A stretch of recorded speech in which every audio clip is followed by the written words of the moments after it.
ఏది అయినా ట్రై చెయ్యి ఆచి చికెన్ మసాలా. ఆచి చికెన్ మసాలా. రాజమండ్రి కల్తీ పాల కేసులో దర్యాప్తు స్పీడప్ అయింది. కలెక్టర్ నుంచి ఐజీ దాకా, ఎస్పీ నుంచి ఫోరెన్సిక్ నిపుణుల దాకా అంతా ఇప్పుడు ఫీల్డ్లోనే ఉన్నారు.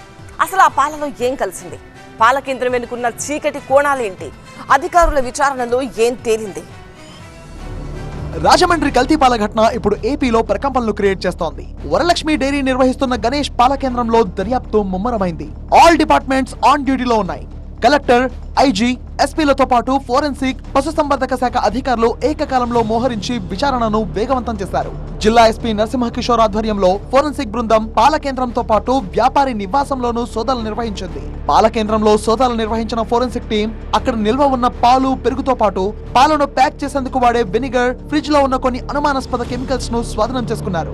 అటు బాధితుల నుంచే కాకుండా ఆ పాలు ఇచ్చిన పశువుల నుంచి కూడా రక్త నమూనాలను సేకరించి ఫోరెన్సిక్ ల్యాబ్ కు పంపారు. ప్రస్తుతానికి ఒక క్యాన్ లో మాత్రమే కల్తీ జరిగినట్టుగా ప్రాథమికంగా గుర్తించినట్టు ఐజీ తెలిపారు. అయితే మిగిలిన శాంపిల్స్ లో ఏముంది అనేది పూర్తి స్థాయి ఫోరెన్సిక్ రిపోర్ట్ లో వస్తేనే స్పష్టత వస్తుందని అధికారులు తెలిపారు. ఈ కల్తీ పాలు తగిన 4 ఇప్పటికే ప్రాణాలు కోల్పోగా మరో 12 మంది పరిస్థితి విషమంగా ఉంది. తీవ్రమైన డయాలసిస్ సమస్యలతో బాధితులు ఆసుపత్రుల్లో నరకం చూస్తున్నారు. ప్రజలు దీని గురించి ఆందోళన పడాల్సిన అవసరం లేదు. ఇది ఒక్క సోర్స్ లోనే, ఒక్క క్యాన్ లోనే జరిగినట్టుగా మనకు తెలుస్తా ఉంది. సో ప్రస్తుతానికి అక్కడ క్లోజ్ చేశారు కాబట్టి ఇష్యూస్ ఏం లేవు.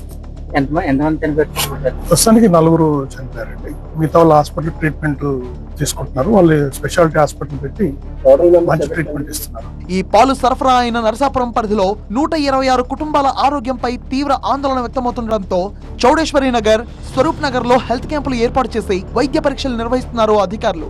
వరలక్ష్మి డైరీ పాలు తగిన వారందరి ఆరోగ్యాన్ని ఎప్పటికప్పుడు పరీక్షిస్తున్నారు.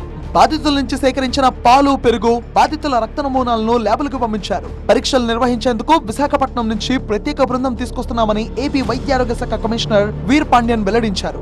ప్రైవేట్ ఆసుపత్రుల్లో చికిత్స పొందుతున్న 12 మంది ఖర్చులను ఏపీ ప్రభుత్వమే భరిస్తుందని స్పష్టం చేశారు. అనుమానిత లక్షణాలు ఉన్నవారు వైద్యులను వెంటనే సంప్రదించాలని వీరపాండ్యన్ సూచించారు. ఇది ఎక్కడైనా అడల్టరేషన్ జరిగి ఉండాల్సిన ఒక అనుమానంతో మేము దాన్ని విచారణ చేస్తూ ఉన్నాము. ఇప్పటిదాకా మా ఫుడ్ సేఫ్టీ ఆఫీసర్స్ కొన్ని శాంపుల్స్ కలెక్ట్ చేసుకున్నారు. మళ్ళీ ఫారెన్సిక్ సైన్స్ టెక్నికల్ పర్సన్స్ కూడా శాంపుల్ కలెక్ట్ చేసుకున్నారు. బాధితులకు ఇప్పటికే పరిహారం ప్రకటించిన ప్రభుత్వం ఈ ఘటనకు బాధ్యులైన వారిపై కఠిన చర్యలు తీసుకుంటామని హెచ్చరించింది. ఫోరెన్సిక్ నివేదిక ఆధారంగా దోషులను కఠినంగా శిక్షించేందుకు రంగం సిద్ధం చేసింది.